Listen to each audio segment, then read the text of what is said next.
Morning.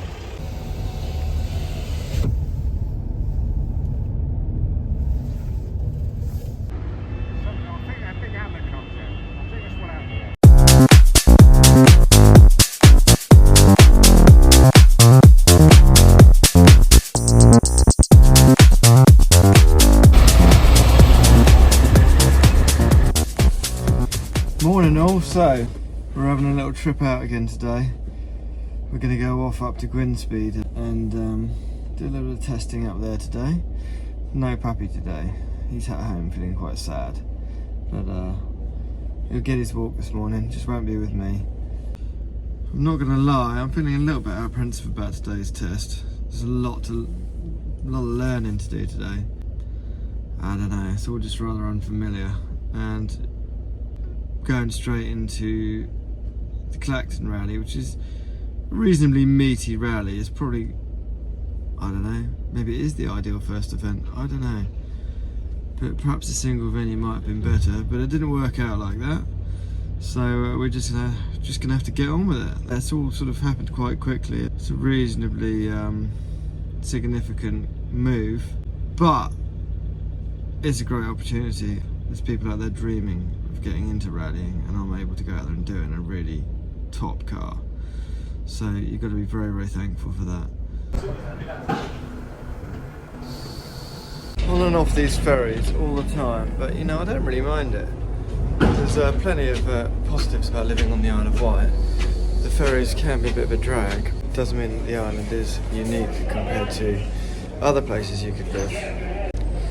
You know, people talk about a fixed link, and I can see the merits of that, but I just think it would just completely change the character of the Isle of Wight. I also think that people would be surprised how much competition it would bring. And you know, there's plenty of businesses on the Isle of Wight that are a little bit asleep at the wheel at times. I think when the trucks start coming over and everything starts getting a little bit on the more competitive side, they'd have a little bit of a fright. Maybe that's healthy, I don't know, but I think I'm happy getting on and off the ferries for the time being. You know, I've been thinking this week also that I don't think there's anybody who's been in a situation where they've had to step into a rally car this weekend who's not feeling somewhat unsettled by the whole thing that happened, the tragedy that befell Craig Breen. It is disquieting because he was one of us. You know, he was a guy that just loved rallying, loved rally cars. You know, there didn't seem to be that sort of disconnect that you get with a lot of sort of big name celebrity sports people. You know, he's just a lad from, you know, the south of Ireland, just loved going rallying, and you know, I think he really connected with people that way, and I think it makes it feel all the more raw and all that bit more real and closer to home.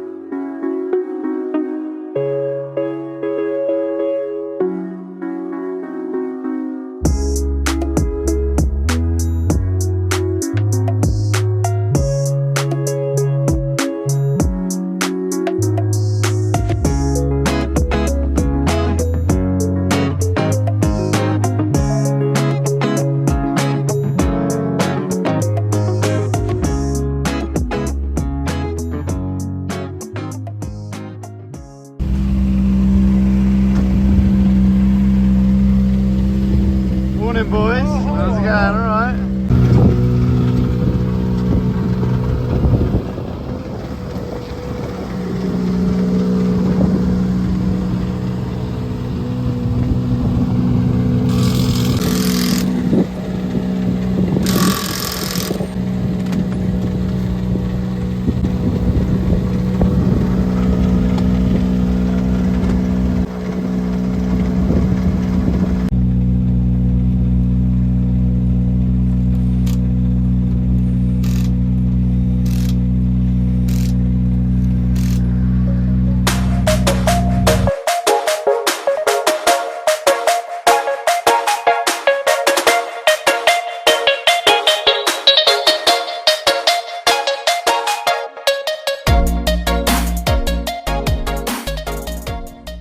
So we've had a good run in the car. Bloody hell, it's amazing. The chassis on it, you can just drive it like a like a Mark II Escort.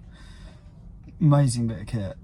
Just instantly, I'm sure I'm much quicker in this than I was on my Evo. It's a very natural car to drive. I'd say if anyone's driven a Mark II Escort or anything that you can move the weight around in the chassis, then you would like one of these. They're incredible. The braking is unbelievable. Just been out, I've got Ian Duncan with me doing a bit of coaching, and he's brilliant. And we've been out and we've strung some really nice laps of this little stage they've got together. There's some nice chicanes and we've been seesawing through those. Beautiful.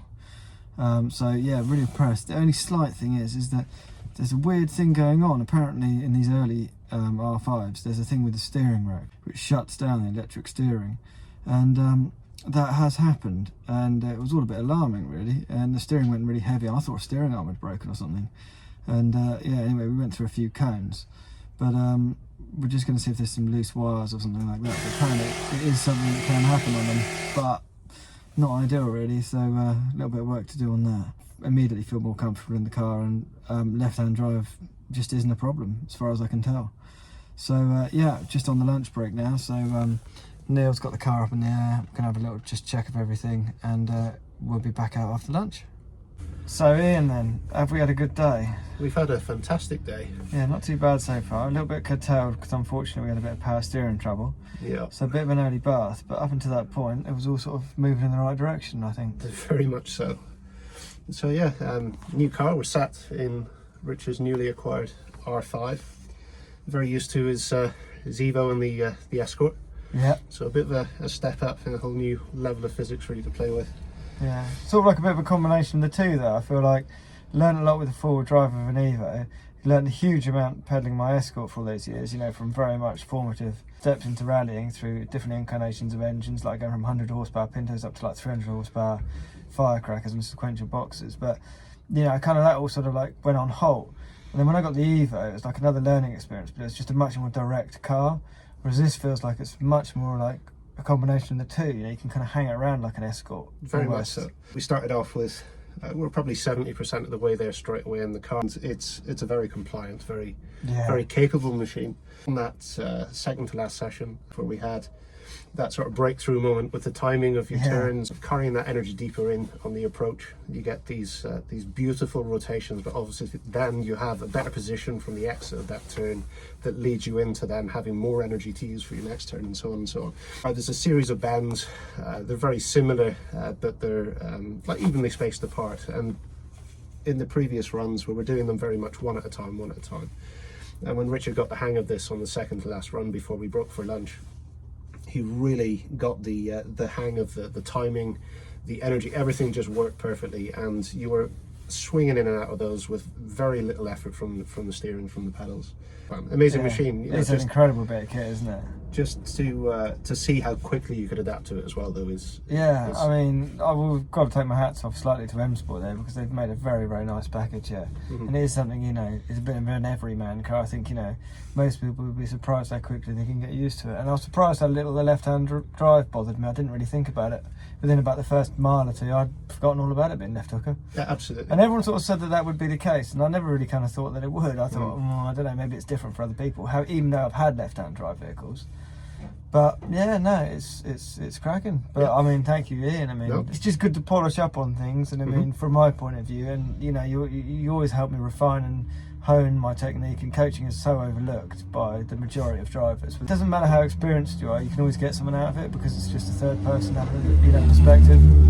I think the downside is when you're out there trying to do it on your own, you're only developing on your own experience. You have a very small data set to work against, whereas, you know, if you're working with a coach that's worked with hundreds if not thousands of other drivers from all sorts of different walks of life, that's a massive data set that you can then tap into as a driver to get the best out of yourself. But any sport other than motorsport seems to adopt coaching. The benefits are huge. We'll be doing it again. Great, definitely.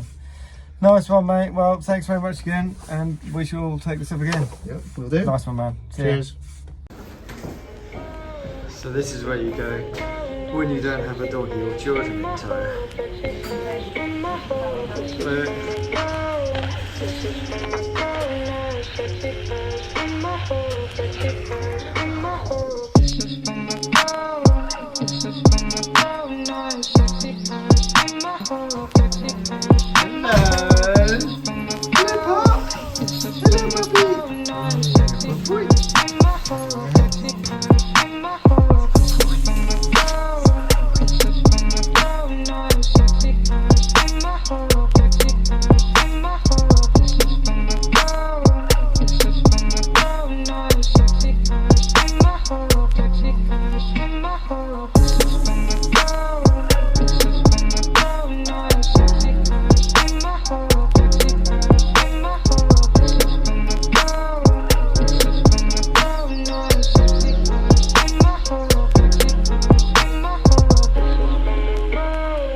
pancakes.